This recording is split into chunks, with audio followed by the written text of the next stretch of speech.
Well, the stock markets perk up after the status quo policy on Friday. The Nifty holds on to 19,600.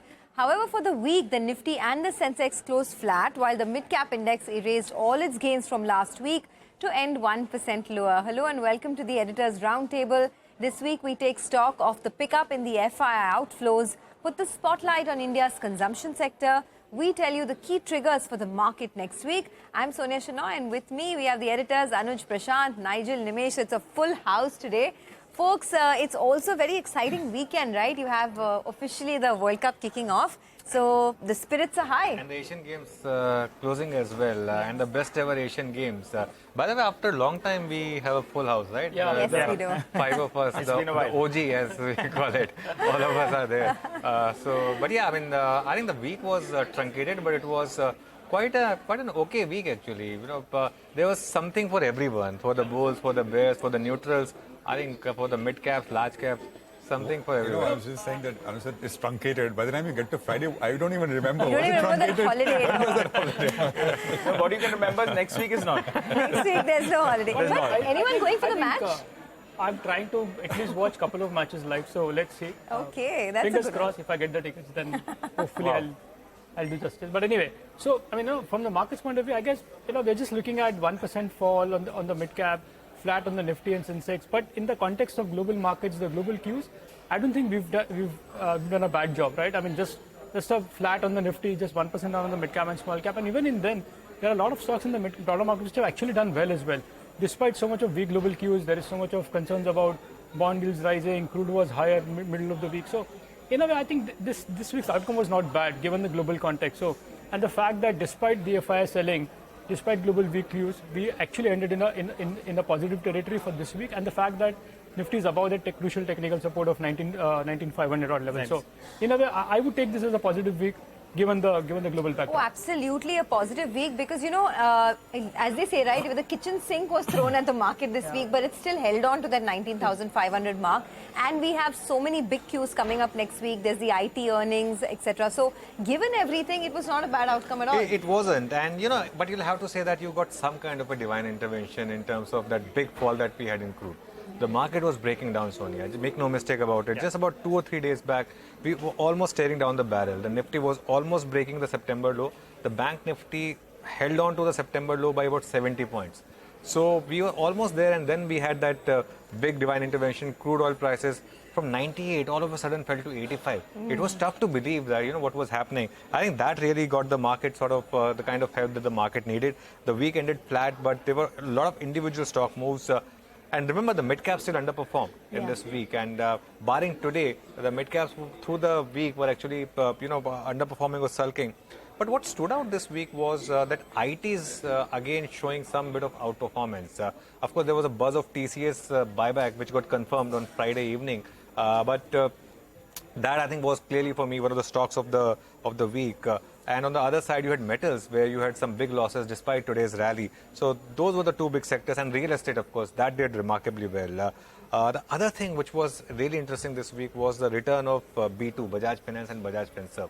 I think phenomenal move on Bajaj Finance, all-time high. Bajaj Finserv also, I think, was the top weekly gainer as well. And the other thing which the market liked this week was the price action of HDFC Bank. Yeah. After last week's shocker, I think this week, the fact that it at least ended in the green for the week and didn't really collapse, I think that itself was good news for the market. And of course, ONGC was the top loser after last month's big rally. But, FIs continue to sell. And I think that for me, that always is the worry point that, for how long can the market keep absorbing the kind of FI selling and keep moving on, actually. That, for me, was the other point. Okay. In fact, let me just get Pankaj Tibrewal into this conversation as well. He's a guest joining us now. He's a Senior Executive Vice President and Fund Manager at Kotak Mahindra Asset Management. Pankaj, thanks a lot for joining in. Just get into this debate that we were having about how the market has been so resilient amidst all the weak global cues. And now we're heading into earnings season as well. How are you feeling about this market now? I think globally, clearly markets are facing headwinds from higher US bond yields. And clearly, bond yields have moved up by 70-80 basis points in a very short period of time. I think we should not ignore that. And also, liquidity in the domestic market for the first time has turned negative, partially because of advanced tax outflow, partly because of half year ending, partly because of festivity starting to kick off. But we need to closely watch liquidity in the banking system also. And that has a correlation on equity markets with the lag. And domestically, I think flows are very, very important. We have seen 15,000 crores of outflow in the month of September by FIs after a long time. Domestics have come to the rescue. And just look at the numbers last calendar year. FIs sold $17 billion. Domestic bought $32 billion. This year, domestics are still buyers and FIs are also buyers to the tune of $15 billion. So you have seen the best of the both in terms of flows by both domestic and FIs in calendar year to date, and a large part of market move could be attributed to the flows. If the flows turn negative because of what's happening globally, we need to be a little careful about. Large caps, I'm not so worried. I think the real worry is in the broader market space, and most of the parameters are pointing out that there is some kind of excesses which have got created in the mid and small cap category, and we need to be a little careful on that side. Pankaj, we spoke on the 9th of September, if you guys remember. Pankaj was on Bazaar, and he had sounded the alarm bell back then on mid caps and small caps. You know, there was a pretty powerful interview, and I think it was widely noticed. Pankaj, do you still believe you know, those warning signs are all there, or not that much time has passed between that interview and now, but a month or so, but it's still as elevated as ever, according to you? Yes, absolutely, Prashant. I think post that interview, we saw many days of, nervousness starting to creep in. Correct. And when you look at the broader market, I think the underlying breadth is starting to get a little negative. Look at the median stock return of the small cap index. For the first time after March, in the month of September, the median stock return of the index has gone negative, whereas the headline index return still was about 2.5%, but the median stock return of the index was negative. Similarly, the divergence was seen in the mid-cap index as well, where the divergence between median stock return and the index return was about 1.5%, which shows that the rally is getting narrower and narrower. Few stocks are driving the mid and small cap, where the breadth earlier was quite widespread. These are early signs, indicators that market is starting to look fatigued, and some signs of worry may start to emerge. All eyes on the earnings season. Let's see how it spans out. But most of the indicators which I spoke in that interview still holds true. Greed is clearly visible on the street. Market cap distribution and profit distribution disconnect seems to be there. Mid and small now constitute about 34-35% of market cap distribution, whereas when the profit distribution you look at, large caps are about 74-75 and mid and small caps are about 24-25. So there's a disconnect to that extent, and all the other parameters which I spoke about seems to be still there. So I think some excesses are there in the mid and small cap segment, and we need to be cautious about that part. Large caps valuations are not so expensive still. Right. 18.5, 19 times on forward, 1 year forward, I think still okay.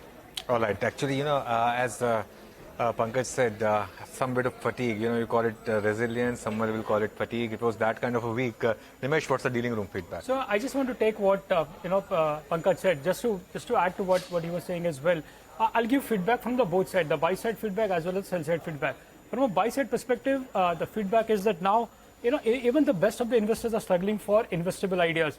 This week there were ample of examples of some really smart fund managers going down the lane and actually looking for very small cap companies, micro cap companies, and they're investing into those companies, right? And that's showing up in the block deal data. So that's one feedback, that now even the best of the investors are struggling for good ideas in the broader market. From a sell side perspective, I was just looking at the brokerage recommendations in the last 1 month. Virtually every second or every day there has been initiating coverages. In the 1 month itself, there has been more than 30 initiating coverage reports across sectors. Now people are warming up to EMS space. Now people are warming up to tiles names. And so even the sell side analysts are really struggling to push for bigger ideas and newer ideas. So, that shows that now there is a fatigue or like lack of, ideas as well, both from the buy side and from the sell side. So that clearly I wanted to put on the table. I've been saying for the last couple of weeks that watch out for M&A activity. I've been saying that watch out for, block deals and promoter sale. Now I think it's shifted to larger M&A activity, and that's clearly pointing out. I was fortunate to meet a lot of investors buy side as well as some bankers as well this week. And the clear feedback is that M&A is something which is going to pick up. And really there is now, people are really struggling for good ideas to bet on. And that's showing up in the SME market as well. Even forget SME market, there was a small 70 crore IPO this week in the main board. And it got subscribed 300 times.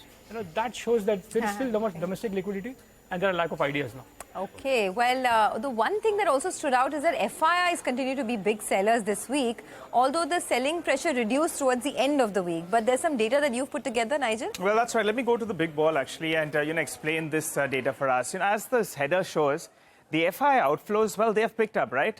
So maybe we take a cue from Frank Sinatra and do it our way. So maybe we are going to be forced to do it our way, because the domestic inflows are going to be very, very important. To put it into context first, well, the FII flows, you just take a look at it. In the month of September, you saw selling after a good 6 months of inflows. And you'll be a little bit worried out there. But the DI inflow has matched up, actually. The DI inflow is close to around $2.5 billion in the month of September. Even in October, in the initial part of October, you've seen FI selling to the tune of around $400 to around $500 million. But the DI inflow has been as much. So they're more or less offsetting each other. But don't be so worried, because actually it appears it's not an India-specific problem.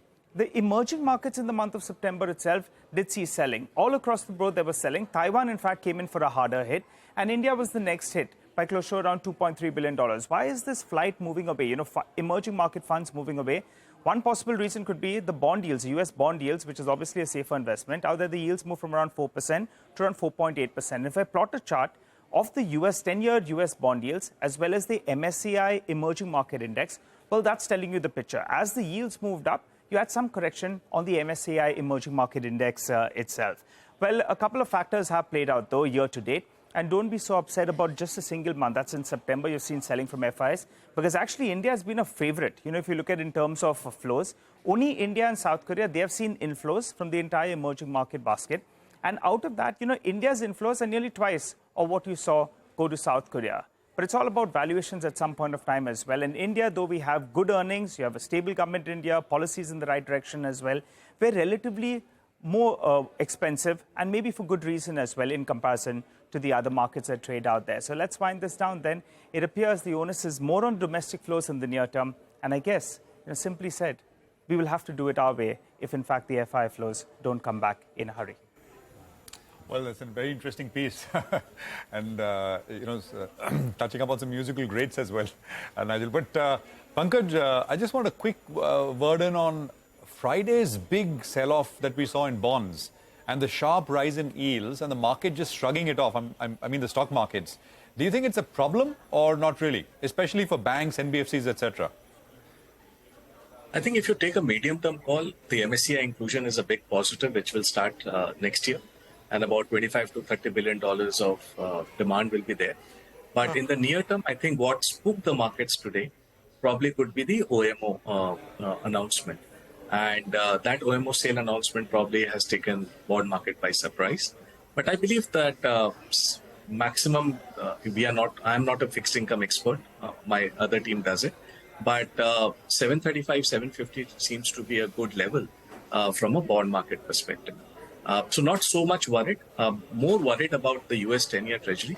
At 480, I think the equation changes completely globally. And Nigel highlighted some of the important data points. And there's a decent correlation of 10-year versus MSCI Emerging Market Index. So watch out for that, because if the US risk-free Treasury is available at 5%, the risk assessment needs to be very different for equities globally as well. Okay, let's now also put the spotlight on India's consumption story, right? You got a lot of data that came out through the course of the week and in the last fortnight, actually. So Prashant has put together some of that. My turn to walk to the wall. So. And what's the song you're singing today? I don't know, Nigel. I'll come up with something, guys. Let me just quickly tell you, what I'm talking about, right? So I think this kind of tells you, in a snapshot, consumption is weak. But capital expenditure, especially government capital expenditure, is strong. And it's a clear kind of dichotomy. These data points will speak for themselves. Look at volume growth in the first quarter for all these companies, right? Abysmal.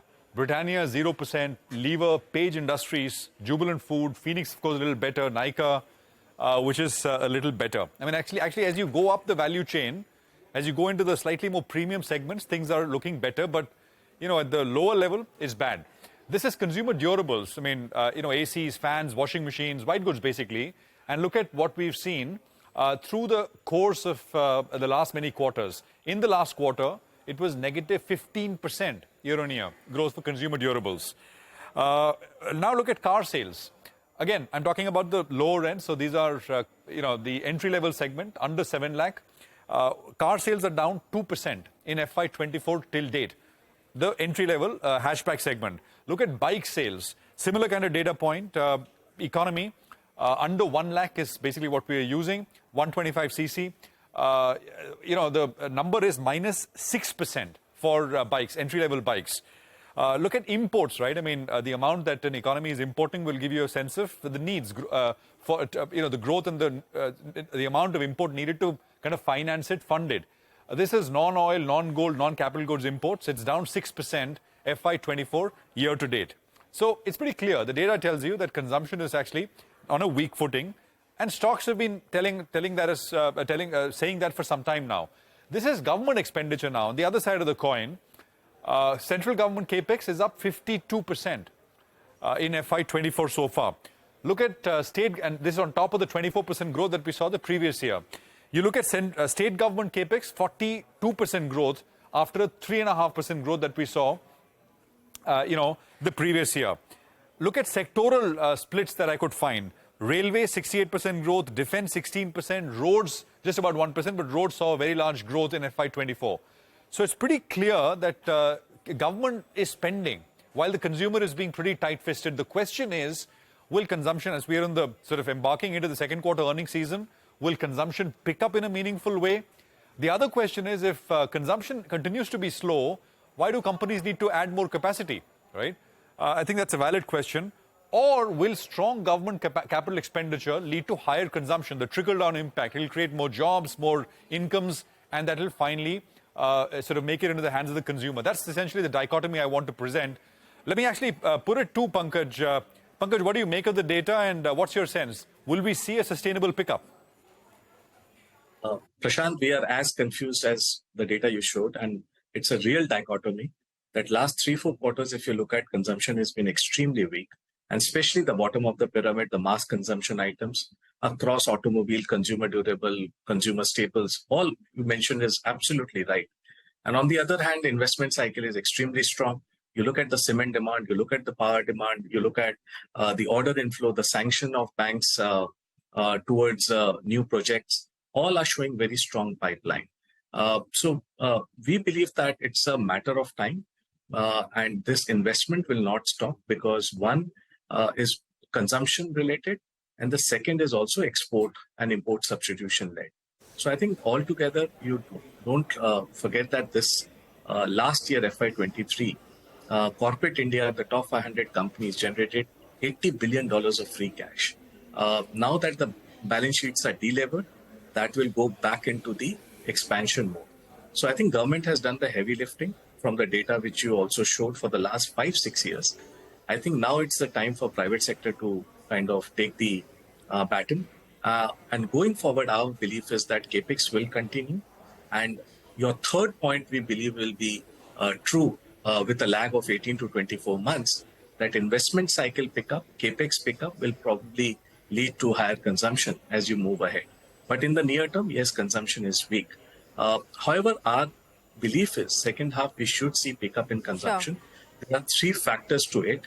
The first one is the wedding season. There will be 35 dates. This will be one of the highest wedding season in the last 4-5 years. Okay. The second is the election spend, and the third is the festivity. So all the 3 combined, we believe second half could be far better from consumption and discretionary spend compared to the first half. All right. On that note, let's thank you, Pankaj. Have a great weekend, and thanks for joining us on the channel and taking the time out. Let's slip into a quick break. On the other side of the break, we'll tell you what to expect from the second quarter earnings season that kickstarts this next week, and also a lot of other triggers that the market is looking at. Stay tuned.